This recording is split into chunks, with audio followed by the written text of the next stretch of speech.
Melissa here at Fort Mountain Quilting, and we got Todd behind the camera. And today is Tutorial Tuesday. And I'm really excited. Today we're going to learn how to use this brand new Wonky log cabin trimming tool. So this is by Creative Grids. This is a brand new tool that just came out.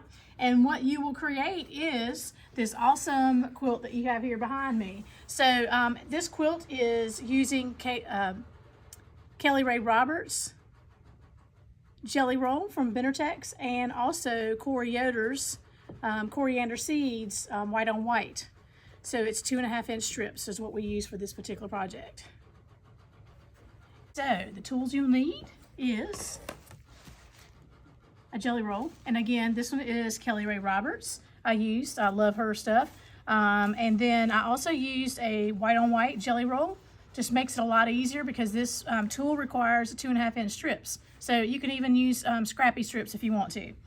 You also need the Wonky log cabin trim tool. And I'll show you how to use this.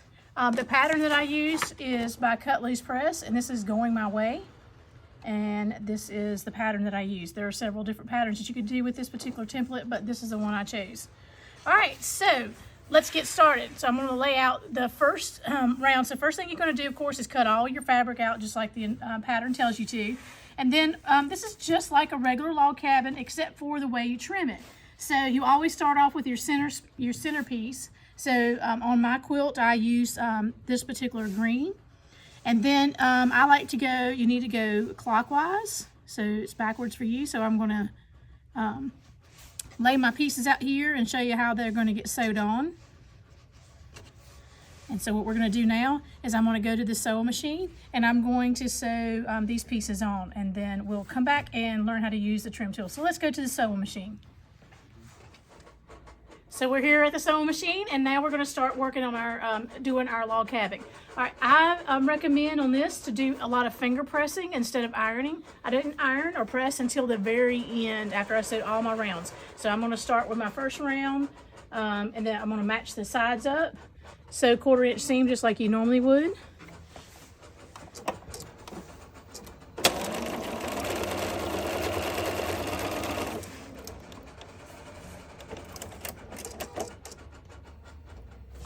All right, I like to use the finger press method, so I'm going to press away from my center.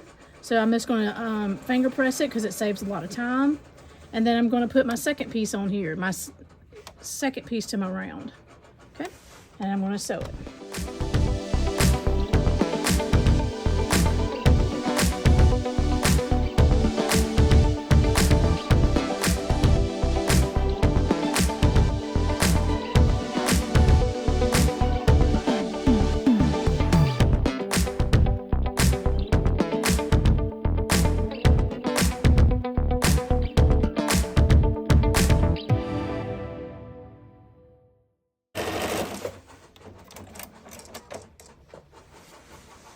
All right, now we're going to go, I'm going to use an iron and I'm going to press all my seams. And then I'll meet you back and we'll show you how to use the ruler for the first round.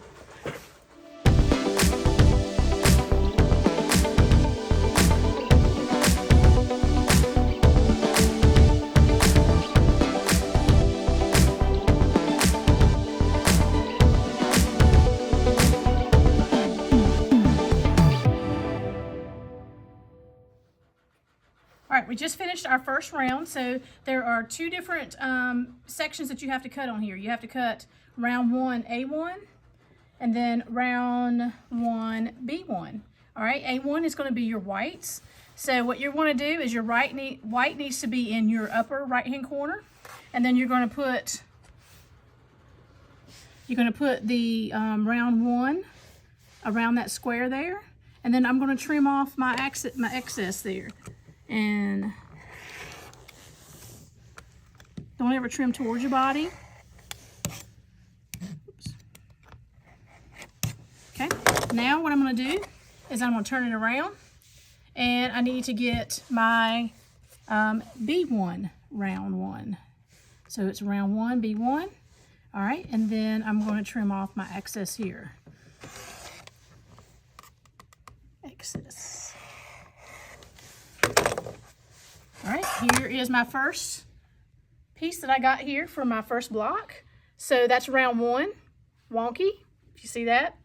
All right, now we're going to go and we're going to sew, do the same thing. We're going to sew all the different sides on, just like I did before. You're going to start with the one that you had before, and you're going to do the next round. So you're doing it clockwise. So let's go to the sewing machine and do this again. All right, so we're back over at the sewing machine, just doing the same thing, just like any regular log cabin. We're starting our rounds again. We're going to go off of the side that we did the first time. So right here's my little piece of white. So I'm going to do that. And then sew all the way around, do all 4 sides, just like I did before.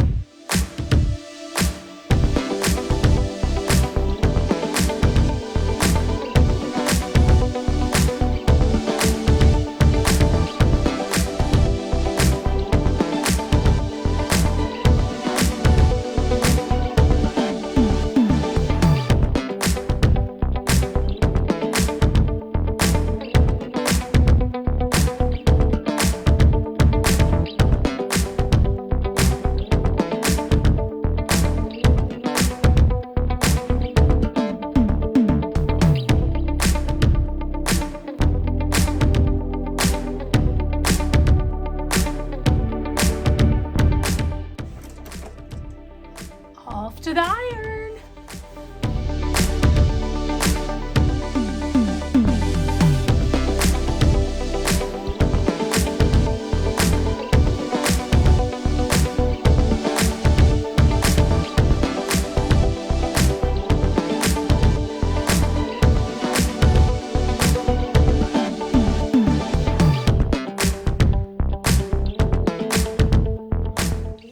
All right, so we get back here again. We're going to trim our second round. So now that you have the second round, you have round 2A and you have round 2B. Remember that the A is always going to be your white, and your white needs to be in your upper right-hand corner, or your light color, your solid color. So I'm going to turn this around so it's in your upper right-hand corner so you can see it. And then I'm going to put round 2 inside my square here. Round 2, and then let's check everything, make sure it looks good. So we'll go ahead and trim that out.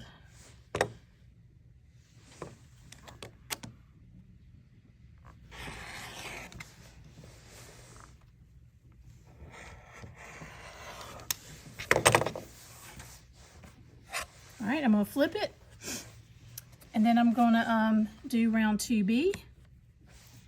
All right, what's cool about this round is there is, I don't know if you can see it here. There, see here, it says trim line for round 2. So this is the line that your square should be underneath. And so when I lay it down here, round 2B, you notice that I'm lined up there and I'm lined up here. And if you need to tweak it a little bit to make sure it's lined up, that's perfectly fine as well. Then we're going to trim that off.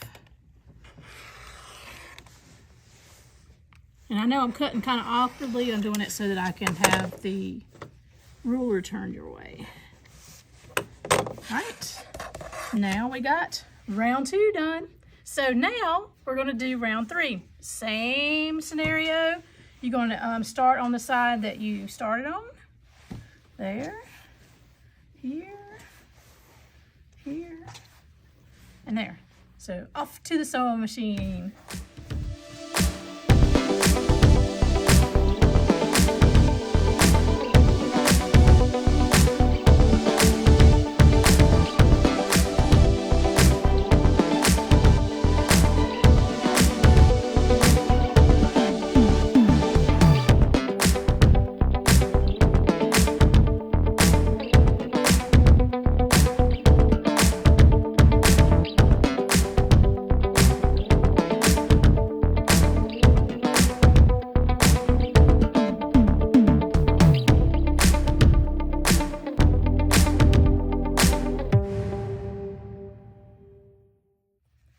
All right, I got round 3 sewed on.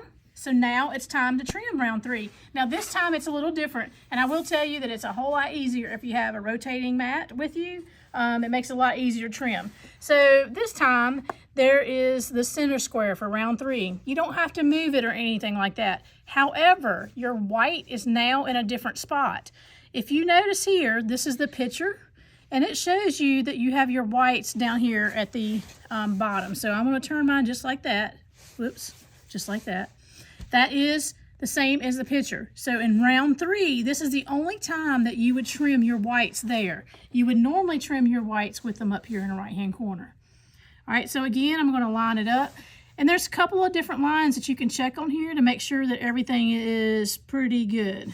So first thing you want to do is make sure that your ruler is within inside of your piece of material here, because you got to trim this down.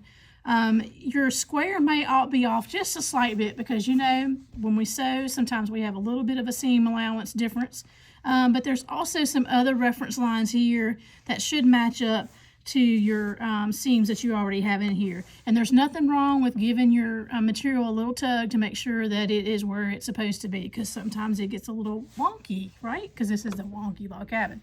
All right, now we're just going to trim away.